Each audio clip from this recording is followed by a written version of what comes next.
भाई साहब देखिए, दो बातें हैं ना, एक तो इस हुकूमत के हवाले से जो इमरान खान साहब की थी, ये तासुर तो था ना, सब ये बात करते थे कि कठपुतली हुकूमत है, किसी के कहने पे चल रही है, सपोर्ट है। तो आज सारा मलबा इमरान खान साहब ये कह रहे हैं कि मुझ पे क्यों डाला जा रहा है, बहुत से फैसले तो मैं करता ही नहीं था। क्या आपके ख्याल में ये गिला उनका दुरुस्त है?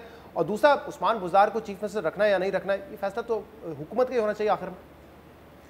ये बात आपकी दुरुस्त है, लेकिन उस्मान बुज़दार साहब को हटाने के लिए इनको बहुत शुरू में कह दिया गया था। न सिर्फ इनके इर्द गिर्द बहुत से लोगों ने कह दिया था, बल्कि इनके जो वेल विशर्स थे उन्होंने बड़े दोस्ताना अंदाज में इनको समझाया था कि उनसे पंजाब हुकूमत जो है वो नहीं चल रही।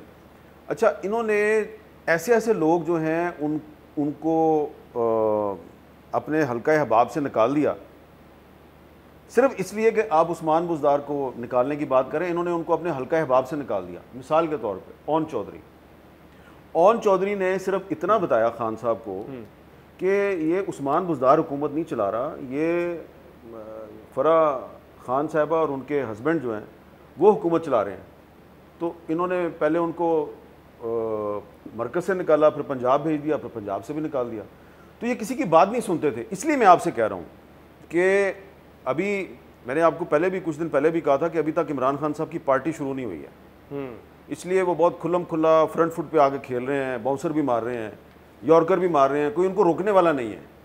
जिस तरह पहले नवाज शरीफ साहब ने एक तकरीर की और पैमरा ने उनकी टीवी अपीयरेंस में पाबंदी लगा दी, मरियम नवाज शरीफ साहबा ने 2 जलसों से खिताब किया, एक गुजरांवाला में एक कोयटा में, उनको जेल में डाल दिया। ठीक है, शहबाज शरीफ साहब जो है उन्होंने APC में शिरकत की, जेल में डाल दिया, ख्वाजा आसिफ जेल में डाल दिया, जरदारी साहब को जेल में डाल दिया, फरियाल तालपुर को जेल में डाल दिया।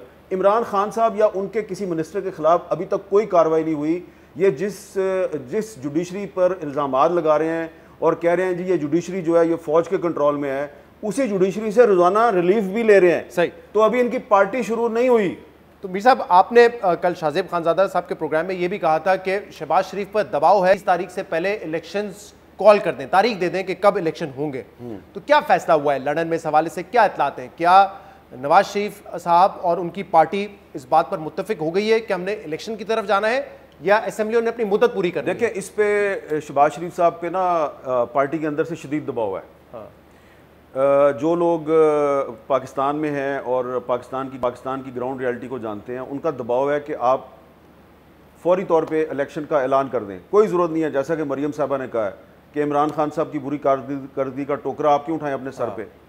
लेकिन दूसरी तरफ मसला ये है कि पीपल्स पार्टी और जो दीगर इत्तेहादी जमातें हैं जिन्होंने तहरीक अदम एतमाद को कामयाब करवाया है, उनका ये कहना है कि आपने हमारे साथ वादा किया हुआ है कि तहरीक अदम एतमाद कामयाब करवा के फिर जो नई हुकूमत आएगी वो कुछ इस्लाहात करवाएगी, कुछ रिफॉर्म्स करवाएगी, कुछ इकॉनमी को बेहतर बनाएगी, फिर जाकर इलेक्शन होगा। तो शहबाज शरीफ साहब चाहें या ना चाहें, कोई उन पर जितना भी दबाव डाले, फैसला जो है वो एक ग्रैंड कोलिशन ने करना है, 11-12 पार्टियों की क़यादत ने मिलकर करना। लेकिन अगर परफॉर्म ना कर सके तो जो मलबा गिरेगा वो तो फिर नून लीग पे गिरेगा। गिरे ना गिरे, फाइनेंस मिनिस्टर उनका, वजीर आजम उनका, अहम वज़ारत है उनके पास, तो ये स्ट्रेटजी तो नहीं है बाकी पार्टी से। शहजाद साहब, स्ट्रेटजी की बात छोड़ें, ये अक्टूबर-नवंबर 2021 पिछले साल ये बात बार बार हम इनसे पूछते थे।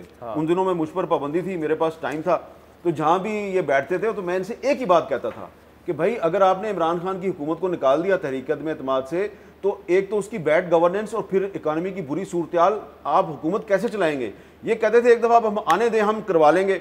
तो अब अगर नून लीग ये कहेगी ना, अगर कहते हैं कि भाई ये हमारे खिलाफ हमारे इत्तेहादी साजिश कर रहे हैं, तो हम बैठे हुए हैं ना बताने के लिए कि आपको कहाँ कहाँ पे हमने खबरदार किया, सवाल किया, और आप बड़े ओवर कॉन्फिडेंट थे।